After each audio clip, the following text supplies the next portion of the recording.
America, the land of the free, now has the distinction amongst all of humanity as being the incarceration nation. 1 out of 4 incarcerated people on the planet Earth are here in the United States. The United States criminal justice system is a cancer on the soul of our country. It is an affront to who we say we are. We profess, in fact, we swear an oath to the ideal that we are a nation of liberty and justice for all.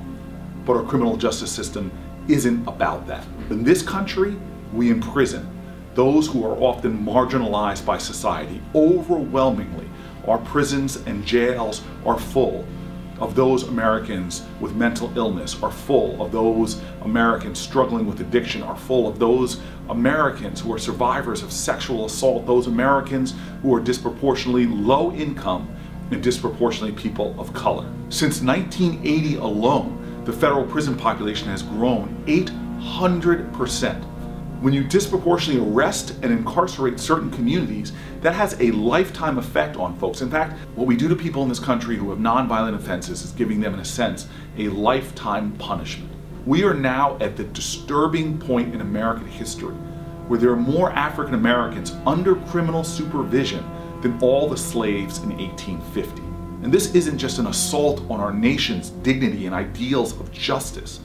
This is an assault on our country's finances.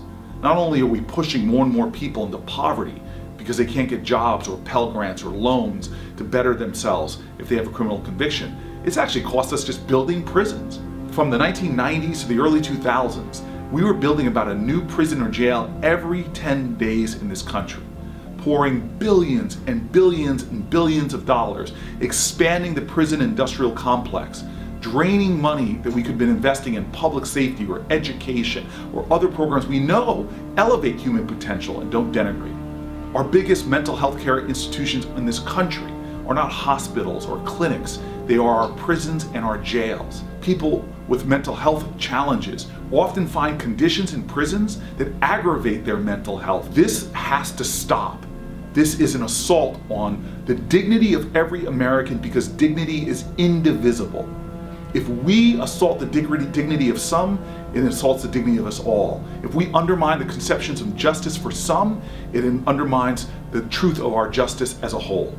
And so we must have change and reform.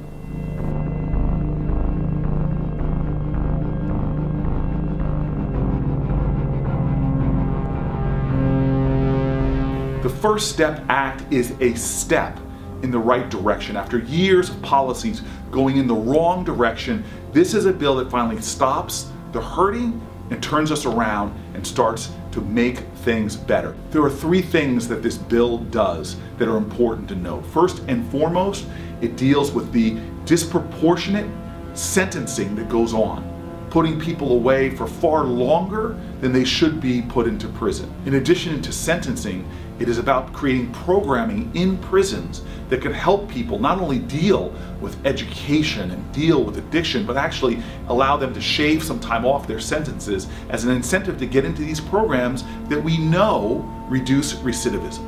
It also does some things to the treatment of prisoners that we should have done a long time ago. It stops the practice of shackling pregnant women. It effectively ends solitary confinement for juveniles. Finally, this bill does things to make sure that as people are transitioned back out of prisons into our communities, it's done in a way that helps to lower recidivism and elevate the success of human life.